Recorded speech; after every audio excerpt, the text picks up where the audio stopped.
हरे कृष्ण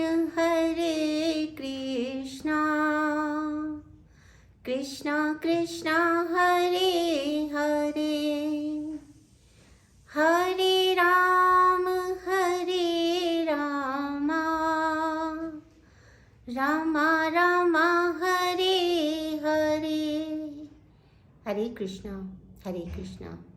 सभी भक्तों को मेरा दंडवत प्रणाम। आज मैं ऐसा कुछ आप लोगों से चर्चा करना चाहती हूँ जहाँ हमें ये पता चले कि हम किस प्रकार से भक्ति में अपने आप को लगा सकते हैं। तो यहाँ पर जो सबसे बड़ा कारण हमारा होता है कि हम भक्ति की तरफ बढ़ते नहीं हैं, वो क्या चीज़ होती है और क्यों हम भौतिक जगत पे बंधे हुए लोग जो हैं वो इस तरीके से काम करते हैं कि हम और ज़्यादा उसमें बंधते हुए चले जाते हैं। तो अब मैं आपको आज जो श्लोक के बारे में बता रही हूँ वो है श्लोक नंबर 41 अध्याय 3 का। यहाँ भगवान जो है वो क्या कह रहे हैं, तस्मात् त्वम इंद्रियाण्य आदौ नियम्य भरत ऋषभः पापमानं प्रजहि हि एनम ज्ञान विज्ञान नाशनम। इसका अर्थ ये है कि इसलिए भरत ऋषभ अर्थात हे भरतवंशी, तुम क्या करो कि तुम पहले से ही प्रारंभ से ही अपनी जो इंद्रियां हैं उनका नियमन करना प्रारंभ कर दो, अर्थात उनको जो है नियंत्रित करना प्रारंभ कर दो। क्योंकि पापमानम, ये जो इंद्रियां हैं ये क्या करती हैं कि ये पाप का एक प्रतीक हैं, पाप का एक प्रकार से ये रिप्रेजेंटेटिव्स हैं, उसी को बता रही हैं ये इंद्रियां, क्योंकि ये भौतिक विषयों की तरफ बहुत ज़्यादा जाती हैं। और क्या करना चाहिए, क्योंकि यदि हम ज्ञान और आत्म साक्षात्कार के लिए जाना चाहते हैं तो ज्ञान और विज्ञान नाशनम, ये कैसी हैं, प्रतीक हैं और क्या करती हैं, ये नम ज्ञान विज्ञान नाशनम, ज्ञान और विज्ञान को नष्ट कर देती हैं। अब यहाँ पर जो हम इसकी व्याख्या करते हैं तो हम ये समझ पाते हैं कि सबसे पहले हमें ये पता हो कि ज्ञान क्या है। ठीक है, तो ज्ञान जो है वो किसे कहा गया, यानी वो एक ऐसी स्थिति है जिसमें हमें ये पता चल जाए, हम ये मान लें कि आत्मा और शरीर दो भिन्न वस्तुएं हैं, अर्थात देह जो है वो आत्मा नहीं है, आत्मा देह नहीं है, आत्मा देह से अतिरिक्त है। ये तो हो गया ज्ञान। अब विज्ञान किसको कहते हैं, विज्ञान कब होता है, जब हम उस ज्ञान की विशेषता को समझ पाते हैं तो उसे हम विज्ञान कहते हैं। तो आध्यात्मिक स्तर पर ये विज्ञान क्या है कि सबसे बड़ी बात ये है कि आत्मा देह के अतिरिक्त है, ये हमने जान लिया है। अब आत्मा का परमात्मा के साथ में एक संबंध है, क्योंकि वो उसी का ही एक भिन्न अंश है, भगवान का ही एक भिन्न अंश है जो जीव कहलाता है। तो ये है विज्ञान का एक हिस्सा। और दूसरा हिस्सा जो विज्ञान का है वो क्या कहता है कि हमारा जो है, हमारी स्थिति क्या है, हमारी स्थिति क्या है कि हम भगवान के सेवक हैं। यह जीव जो है वो यहाँ पर इंद्रियों का भोग करने के लिए नहीं आया है, अपितु वो हर जगह पर भगवान का सेवक है और उसको भगवान की सेवा में ही लगे रहना चाहिए। तो ये जो ज्ञान है, जब ये ज्ञान इस स्वरूप का हो जाता है तब हम इसे विज्ञान कहते हैं। लेकिन ये जो इंद्रियां हैं ये क्या होती हैं कि इनके अंदर एक बहुत बड़ा हमारा शत्रु बैठा हुआ है, और वो शत्रु क्या है, काम, वासनाएं, जो कि एक के बाद एक तरंगित होती रहती हैं। अब उसमें क्या है कि वासना में क्या होता है, प्रेम होता है। तो प्रेम तो अगर देखा जाए तो वास्तव में प्रेम जो है वो जीव का एक प्राकृतिक धर्म है। यानी कि प्रेम तो जीव में है ही है, वो करेगा ही करेगा। किंतु क्या करना है हमको? करना ये है कि ये जो प्रेम जो कि भौतिक वस्तुओं के लिए, भौतिक विषयों के लिए है, वो प्रेम का क्या है? विकृत स्वरूप है। वो उसकी एक तरीके से अडल्ट्रेशन जिसको हम कहते हैं, वो गलत है।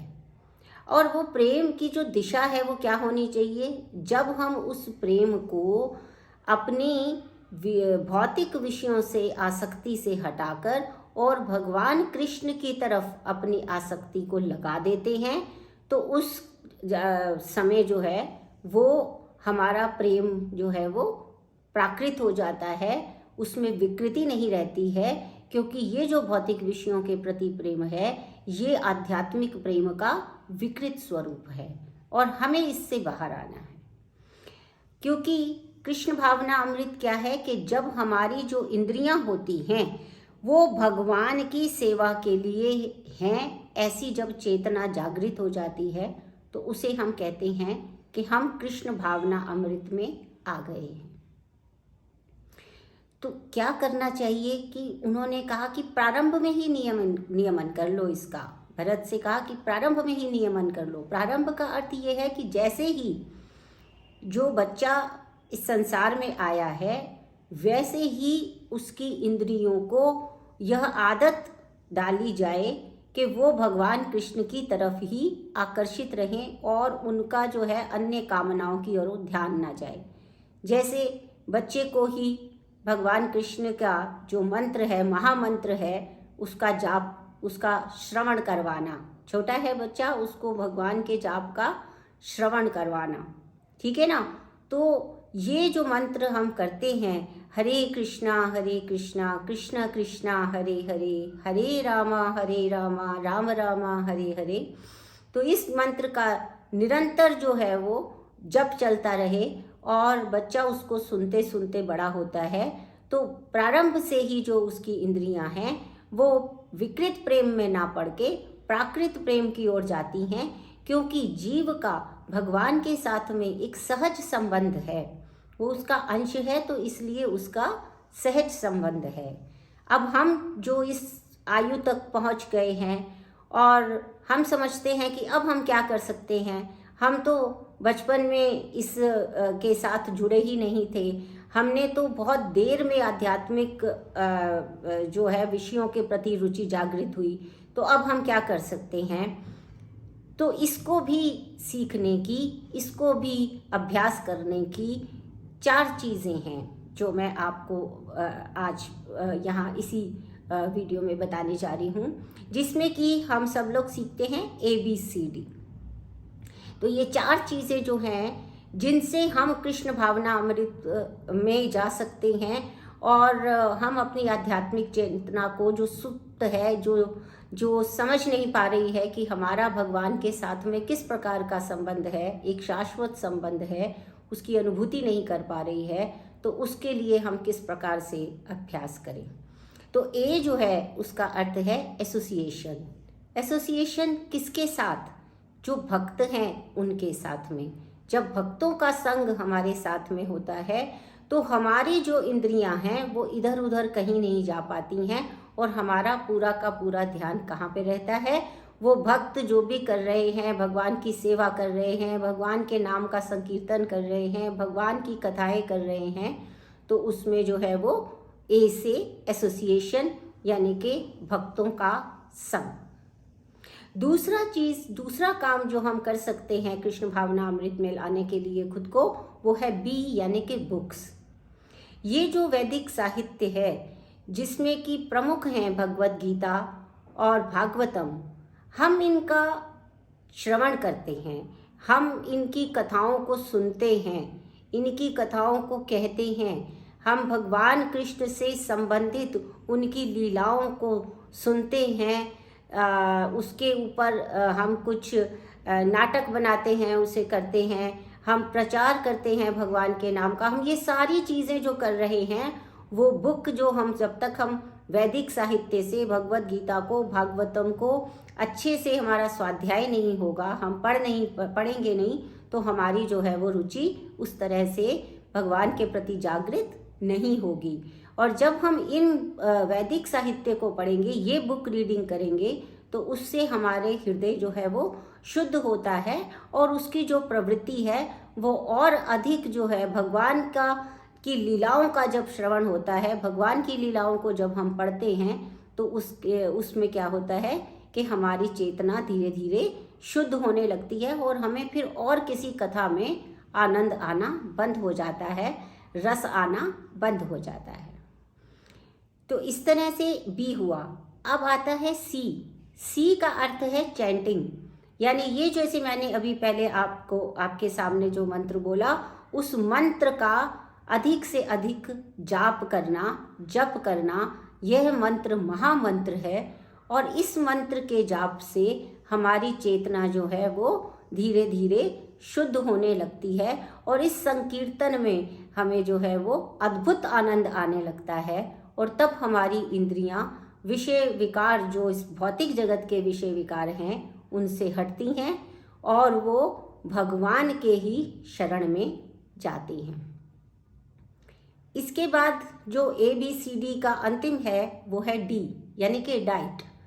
हमारा भोजन बहुत कुछ निर्धारित करता है, जैसा कि हम भगवत गीता में आगे भी पढ़ेंगे और हम जानते भी हैं कि 3 प्रकार की हमारी प्रवृत्तियां होती हैं, सात्विक, राजसिक और तामसिक। और इसी प्रकार से 3 प्रकार के हमारे आहार भी होते हैं, सात्विक, राजसिक और तामसिक। तो इन जो आहार ये होते हैं, इस पे हम अगली वीडियो पे बात कर लेंगे।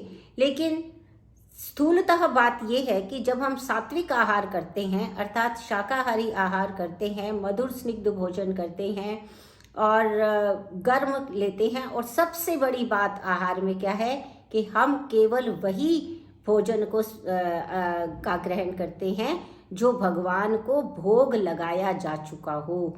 बिना भोग लगा हुआ भोजन करने से हमारी चेतना जो है वो कलुषित होती है और हमारी इंद्रियां जो हैं वो अनेकानेक व्यंजनों में व्यस्त हो जाती हैं। तो केवल और केवल भगवान के प्रसाद का ग्रहण करना आहार के रूप में, ये हमारे को कृष्ण भावना अमृत में लाने के लिए बहुत बड़ी भूमिका निभाता है। तो इस प्रकार से जो भगवान ने इस मंत्र में कहा कि तस्मात्, इसलिए अपनी इंद्रियों को आदौ यानी कि शीघ्र, सबसे पहले ही प्रारंभ में ही नियम में उसका नियमन कर लिया जाए, उनका दमन किया जाए, उनको विषय वस्तुओं में, जो भौतिक वस्तुएं हैं, उन तक जाने ना दिया जाए और भगवान की ओर उनका जो दिशा है वो उनको दिखाई जाए। और उसके लिए जो है भगवान बताते हैं कि हमको अपने प्रारंभ से ही, बचपन से ही, शुरुआत से ही उस जीव को इस बात का अभ्यास करवाना चाहिए। और उसके लिए ये मैंने आपको जो सूत्र दिया ABCD का, ये आप पुनः विचार करेंगे तो आप पाएंगे कि ये 4 छोटी छोटी चीज़ें हमें हमारी जो आध्यात्मिक प्रगति है उसको तीव्रतर करती रहेंगी। हरे कृष्णा, हरे कृष्णा।